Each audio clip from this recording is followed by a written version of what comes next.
Home کے tab میں سے میں سب سے پہلا آپشن آپ کے سامنے سلائڈ سے ریلیٹ ڈسکس کرنے جا رہا ہوں. جب پاور پوائنٹ پہ پریزنٹیشن ڈیزائن کی جاتی ہے تو اس میں سب سے امپورٹنٹ چیزیں سلائڈز ہوتی ہیں. Slide just like a pages اور لے آؤٹ جس کے اندر آپ اپنی text, clips, images, movies, sound, charts اور دوسرا کنٹینٹ ایڈ کر سکتے ہیں. تو اپنی ریکوائرمنٹ یعنی جو آپ پریزنٹ کرنا چاہتے ہیں، آپ ٹیکسٹ لکھنا چاہتے ہیں تو اکارڈنگ ٹو دا ٹیکسٹ آپ نیو سلائڈ کے آپشن میں جا کر اپنے لیے سلائڈ چوز کرتے ہیں. اگر آپ سلائڈ کے ساتھ text, chart, clip art, movie, sound یا اسمارٹ گرافکس آرٹس ایڈ کرنا چاہتے ہیں تو آپ ٹائٹل اینڈ کانٹینٹ کے اندر جاتے ہیں. اگر آپ یہی ساری چیزیں ملٹیپل چاہتے ہیں، فار ایگزامپل آپ چاہتے ہیں کہ چارٹس اور امیجز بھی آئیں تو آپ ان آپشنس کو یوز کرتے ہیں. تو جب آپ نیو سلائڈ کے اندر جاتے ہیں تو ایکچوئل میں یہاں پر کچھ بنے بنائے سلائڈ کے ٹیمپلیٹس موجود ہیں، آپشنس موجود ہیں. آپ اپنی ریکوائرمنٹ کے حساب سے یہاں پر سلائڈ کو چوز کرتے ہیں اور اس پہ انفارمیشن دیتے ہیں. جبکہ یہیں پر ایک اور آپشن لے آؤٹ کا موجود ہے.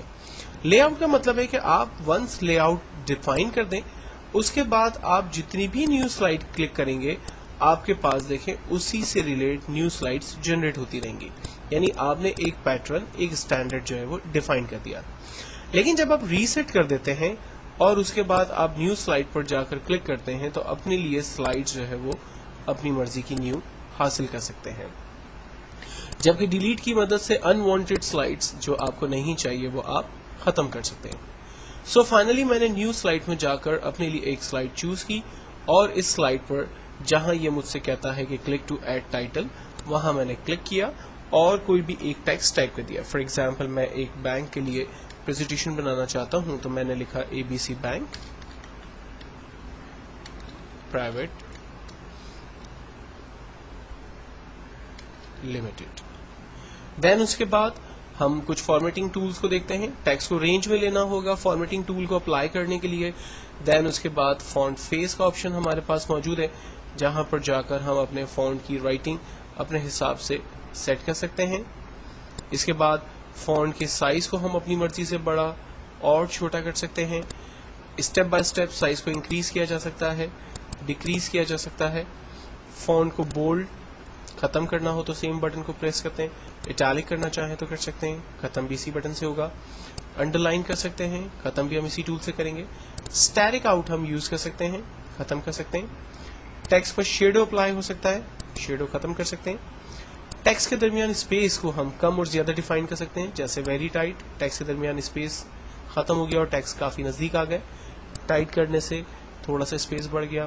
نارمل ٹیکسٹ ہم رکھ رہے ہیں، ہم ٹیکسٹ کے درمیان اسپیس کو لوز کر رہے ہیں، ہم ویری لوز کر رہے ہیں. اور مور اسپیسنگ کے لیے ہم اس کے آپشن میں جا کر یہاں سے اپنی مرضی سے اسپیسز کو بڑھا سکتے ہیں. سو فائنلی اسپیس کی ایڈجسٹمنٹ کے بعد فونٹ کی کیپٹلائزیشن وغیرہ کو ڈسکس کرتے ہیں. میں چاہتا ہوں کہ اس پورے سینٹینس میں جو فرسٹ لیٹر ہو وہ کیپٹل ہو، باقی تمام الفاظ اسمال ہو جائیں تو ہم کمانڈ استعمال کرتے ہیں سینٹینس کیس. جبکہ لوور کیس سے تمام الفاظ اسمال میں آ جائیں گے، اپر کیس سے تمام الفاظ کیپٹل میں آ جائیں گے. کیپٹلائز ایچ ورڈ پہ کلک کرنے سے ہر ورڈ کا پہلا لیٹر کیپٹل ہوگا، باقی سب اسمال ہو جائیں گے. جبکہ ٹوگل کیس پہ کلک کرنے سے ہر ورڈ کا پہلا لیٹر اسمال اور باقی سب لیٹرز کیپٹل ہو جائیں گے.